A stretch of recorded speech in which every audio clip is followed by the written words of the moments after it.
नमस्कार। एमपीपीएससी की तैयारी में पॉलिटी का एक ऐसा टॉपिक है जहां से सवाल आना आप मानकर चलिए लगभग तय है, और वो टॉपिक है मध्य प्रदेश के राज्यपाल। तो चलिए आज इस पूरे टॉपिक को परीक्षा की नज़र से एकदम क्रिस्टल क्लियर तरीके से समझते हैं। देखिए, ये सिर्फ एक लाइन नहीं है, ये हमारे संविधान की आत्मा की आवाज है। जब हमारा देश बन रहा था, एक संघीय ढांचा अपनाया गया, तो सबसे बड़ा सवाल यही था कि राज्यों में संविधान का प्रतिनिधि कौन होगा, और इसी सवाल का जवाब था राज्यपाल। एक ऐसा पद जो केंद्र और राज्य के बीच एक पुल का काम करे, एक संतुलन बनाए रखे।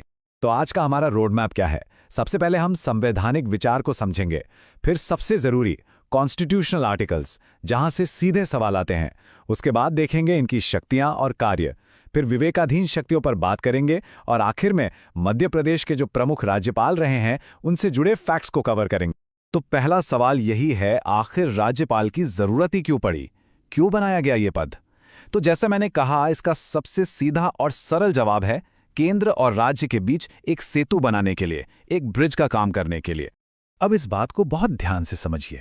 राज्यपाल का रोल एक नहीं बल्कि दो हैं, डुअल रोल है। एक तरफ वो राज्य के कॉन्स्टिट्यूशनल हेड हैं, यानी राज्य का सारा कामकाज उन्हीं के नाम से होता है, और दूसरी तरफ वो केंद्र सरकार के एक एजेंट या प्रतिनिधि के तौर पर भी काम करते हैं। और यहीं से सारा खेल शुरू होता है। इसी दोहरी भूमिका को संतुलित करना सबसे बड़ा चैलेंज है, और मेंस में जो विश्लेषणात्मक प्रश्न आते हैं ना, वो यहीं से बनते हैं। चलिए अब आते हैं इस टॉपिक के सबसे ज्यादा इंपॉर्टेंट हिस्से पर, वो हिस्सा जहां से एमपीपीएससी प्रीलिम्स में सीधे डायरेक्ट सवाल पूछे जाते हैं। ये वो आर्टिकल्स हैं जो आपको बिल्कुल रटे होने चाहिए। सबसे पहला और सबसे बेसिक आर्टिकल, आर्टिकल 153, ये क्या कहता है? बहुत सिंपल, कि हर राज्य के लिए एक राज्यपाल होगा।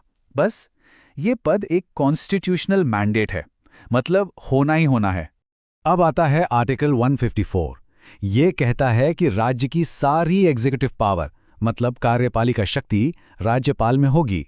लेकिन यहां एक लेकिन है, और यही लेकिन सबसे जरूरी है। भले ही शक्ति राज्यपाल में निहित है, पर इसका इस्तेमाल कौन करता है? मुख्यमंत्री और उनकी मंत्रिपरिषद। इसीलिए तो हम कहते हैं कि राज्यपाल नाम मात्र के प्रमुख हैं, नॉमिनल हेड, जबकि रियल हेड कौन है? मुख्यमंत्री। अच्छा, अब आते हैं आर्टिकल 155 और 156 पर। इनकी नियुक्ति कौन करता है? President of India. और इनका कार्यकाल कितना होता है? सामान्यतः 5 साल, पर यहां एक फ्रेज है, during the pleasure of the president, यानी राष्ट्रपति के प्रसाद पर्यंत। इसका मतलब यह हुआ कि राष्ट्रपति चाहें तो उन्हें 5 साल से पहले भी हटा सकते हैं। ये लाइन, ये कॉन्सेप्ट परीक्षाओं में बार बार घुमा फिराकर पूछा जाता। एक और बहुत इंपॉर्टेंट फैक्ट, आर्टिकल 159 में राज्यपाल की शपथ। अब देखिए, नियुक्ति कौन कर रहा है? राष्ट्रपति। लेकिन शपथ कौन दिला रहा है? उस राज्य के हाई कोर्ट के चीफ जस्टिस। यहां पर अक्सर कंफ्यूजन होता है, तो इसको बिल्कुल साफ साफ याद रखना है। Appointment by president, oath by chief justice of high court. तो मैं फिर से दोहरा रहा हूं, बिल्कुल एक टीचर की तरह। आर्टिकल 153, 154, 155, 156 और 159, ये पांचों आर्टिकल्स आपको मुंह ज़बानी याद होने चाहिए। यहां से एक सवाल आपको एग्जाम में देखने को मिल ही जाएगा।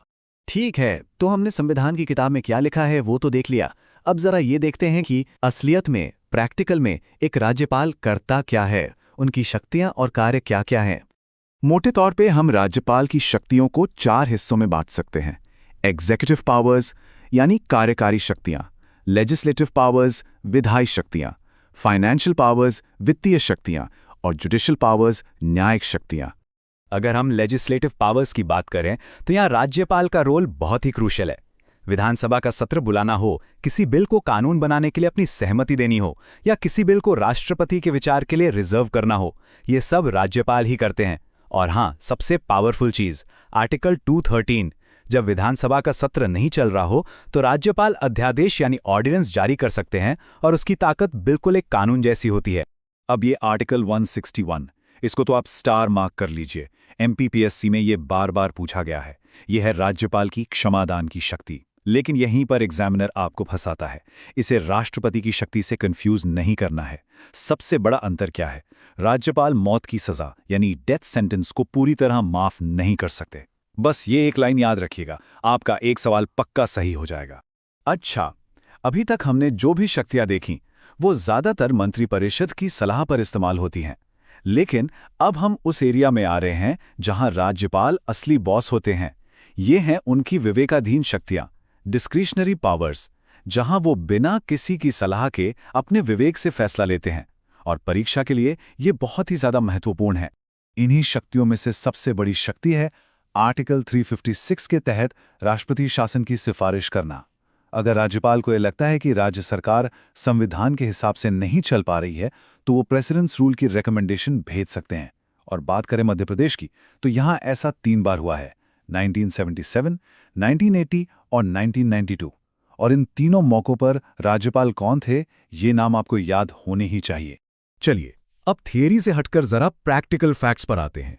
बात करते हैं मध्य प्रदेश के उन खास राज्यपालों की जहां से परीक्षा में सीधे सीधे फैक्ट बेस्ड सवाल बन जाते हैं। 2 नाम ये तो आपको बिल्कुल रट लेने हैं। पहले राज्यपाल कौन थे? डॉक्टर पट्टाभी सीतारमैया। और मजे की बात यह है कि उनका कार्यकाल ही सबसे छोटा भी था। और सबसे लंबा कार्यकाल किसका था? श्री हरि विनायका पाटस्कर का। First, shortest, longest. ये तीनों फैक्ट एक साथ याद रखिए। चलिए, अब जरा एक रैपिड फायर राउंड हो जाए कुछ और इंपॉर्टेंट राज्यपालों का। केसी रेड्डी, ये 2 बार राज्यपाल रहे। सरला ग्रेवाल, मध्य प्रदेश की पहली महिला राज्यपाल, बहुत जरूरी फैक्ट। कुंवर महमूद अली खान, ये पंचायती राज पर बनी अशोक मेहता समिति के सदस्य भी थे। डॉक्टर भाई महावीर, जब छत्तीसगढ़ बना 2000 में, तब ये राज्यपाल थे। और राम प्रकाश गुप्ता, जिनका पद पर रहते हुए निधन हो गया था। ये सारे पॉइंट्स 1 लाइनर क्वेश्चंस के लिए परफेक्ट हैं। हमारे जो पहले राज्यपाल थे डॉक्टर पट्टाभी सीतारमैया, उनके बारे में एक और रोचक बात है। वो सिर्फ एक स्वतंत्रता सेनानी या राजनेता ही नहीं थे, बल्कि एक बहुत बड़े लेखक और इतिहासकार भी थे। उनकी लिखी हुई किताब हिस्ट्री ऑफ द कांग्रेस बहुत प्रसिद्ध है, तो ये भी याद रखने में मदद करेगा। तो आखिर में एक सवाल जो सिर्फ प्रीलिम्स के लिए नहीं बल्कि मेंस की समझ के लिए भी जरूरी है। राज्यपाल की जो ये दोहरी भूमिका है, उसे देखते हुए क्या ये पद संघीय संतुलन के लिए एक संवैधानिक जरूरत है या फिर केंद्र का एक राजनीतिक हथियार? संविधान का रक्षक या केंद्र का एजेंट? इस सवाल पर जरूर सोचिएगा, क्योंकि एक भावी प्रशासक के तौर पर इस गहराई को समझना आपके लिए बहुत जरूरी है।